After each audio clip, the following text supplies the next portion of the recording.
Ya, Assalamualaikum warahmatullahi wabarakatuh.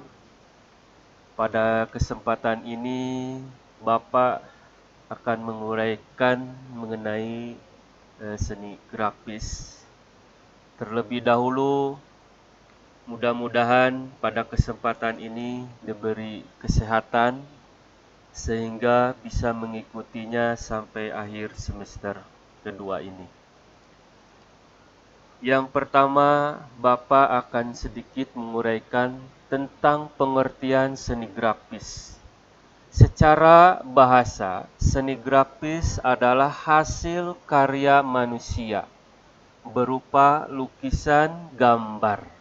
Sedangkan secara umum, seni grafis merupakan seni rupa dua dimensi yang dibuat dengan teknik cetak di atas media.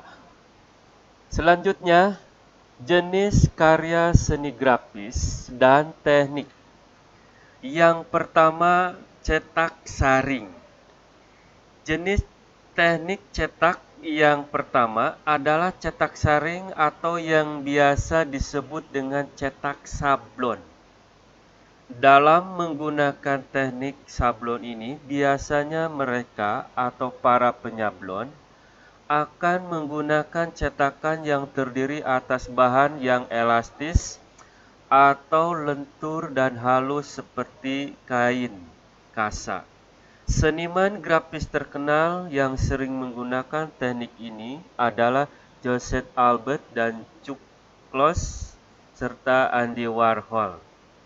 Yang kedua, cetak tinggi. Cetak tinggi merupakan kegiatan memperbanyak gambar lewat alat cetak yang terdiri dari dua bagian. Bagian yang pertama adalah bagian menonjol seperti relief, area yang akan mencetak gambar, disebut dengan plat atau acuan. Bagian yang kedua adalah non-image, yaitu tempat yang lebih rendah yang sengaja dicungkil supaya tidak mendapat tinta atau cat. Cetak tinggi adalah teknik dengan klis yang permukaannya tidak tinggi dan rendah. Di bagian dengan permukaan tinggi merupakan tempat untuk meletakkan pigmen warna dan sebagai penghasil gambar. Selanjutnya, cetak datar.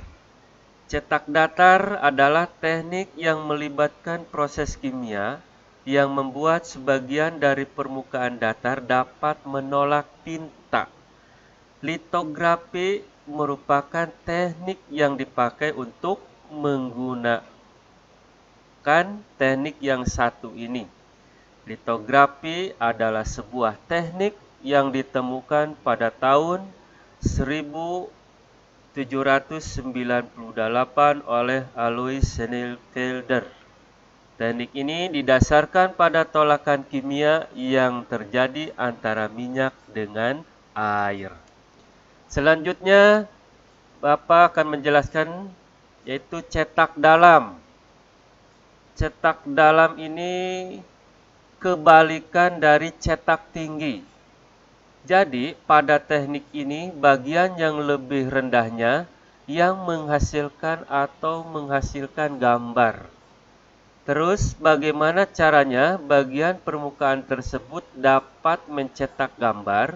Pertama, cetak dalam ini dibuat dengan memakai bahan cetak aluminium atau bisa juga kuningan yang permukaannya ditores sampai menghasilkan goresan yang dalam. Setelah itu tinta akan dibalurkan di sebuah permukaan cetakan yang sudah ditoreh. Kemudian permukaan akan lap dan menyisakan tinta yang ada di bagian dalam permukaan saja. Kemudian kertas yang sedikit dibasahi akan ditempel atau dipres ke permukaan cetakan dan tinta akan pindah ke kertas. Nah, sekarang Bapak lanjutkan saja Sekarang Bapak melanjutkan mengenai tugas ya. Tugas kalian kerjakan LKS SBK kelas 9 halaman 8. Itu saja yang bisa Bapak sampaikan pada kesempatan ini. Kurang dan lebihnya mohon maaf. Billahi taufik wal hidayah. Wassalamualaikum warahmatullahi wabarakatuh.